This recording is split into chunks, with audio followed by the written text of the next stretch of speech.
Sebelum kita mendengarkan firman Tuhan, marilah kita berdoa. Terima kasih Tuhan buat segala berkat-Mu yang melimpah di dalam kehidupan kami. Pada saat ini kami akan mendengarkan firman-Mu. Kiranya Engkau yang menuntun kami, agar kami dapat melakukan yang sesuai dengan kehendak Tuhan. Di dalam Kristus Yesus Tuhan kami berdoa dan bersyukur. Amin.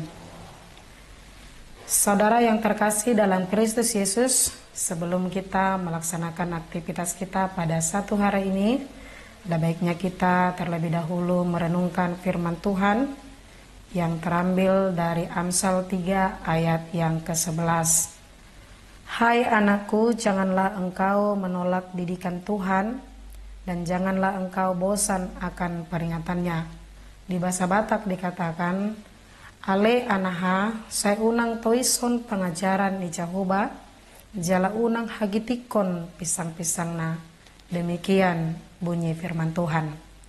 Saudara yang terkasih dalam Kristus Yesus, ada perkataan bijak orang Batak mengatakan demikian. Patun hanguluan, tois hamaguan.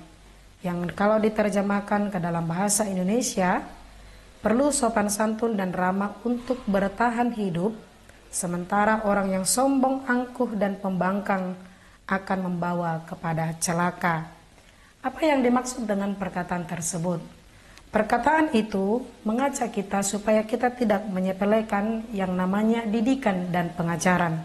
Karena memang sering sekali, terkhususnya di zaman era teknologi zaman sekarang ini, sudah banyak orang yang tidak terlalu yang mencintai yang namanya didikan dan pengajaran.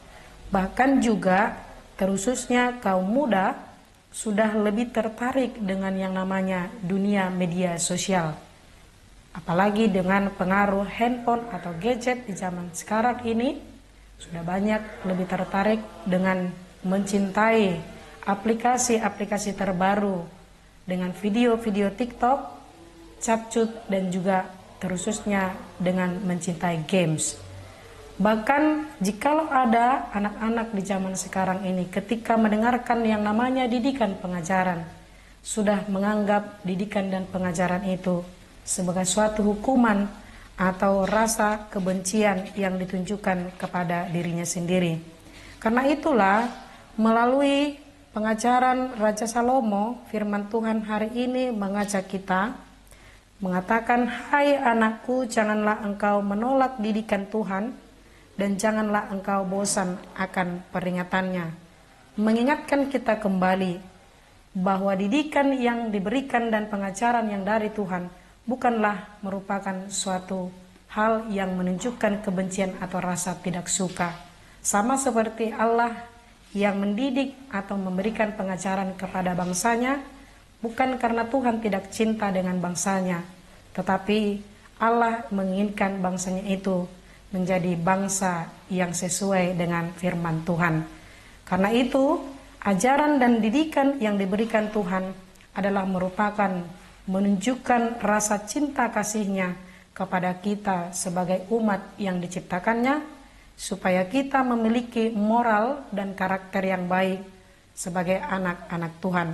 Yang kedua, firman Tuhan mengantarkan kita pada saat ini, didikan dan pengajaran merupakan suatu hal yang mengantarkan kita menjadi orang yang memiliki hikmat yang daripada Tuhan.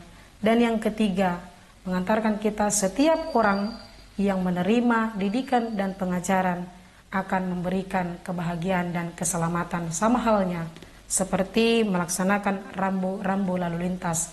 Ketika kita melanggar rambu-rambu lalu lintas, maka kita akan mendapat celaka. Tetapi ketika kita melakukan rambu-rambu lalu lintas tersebut, maka kita akan selamat dalam kehidupan kita. Demikian juga dengan yang namanya didikan dan pengajaran oleh firman Tuhan, supaya setiap hari hidup kita dibenarkan oleh firman Tuhan.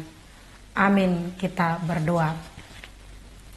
Kembali kami bersyukur kepadamu Tuhan, buat penyertaan-Mu yang memberikan kami waktu dan kesempatan untuk mendengarkan firman-Mu. Kiranya Engkau yang menuntun kami, supaya kami Tuhan mampu melakukan yang sesuai dengan firman Tuhan. Berkati segala aktivitas kami, dimanapun kami berada. Engkau yang menuntun kami dan memberikan segala keperluan kehidupan kami, supaya kami Tuhan mampu melakukan aktivitas kami di dalam sukacita yang daripada Tuhan. Banyak dosa kami ya Tuhan, ampunkan segala dosa kami, supaya kami layak menerima berkat daripada Tuhan. Di dalam Kristus Yesus Tuhan kami berdoa dan bersyukur. Amin. Mari kita bagikan renungan harian ini. Tuhan Yesus memberkati.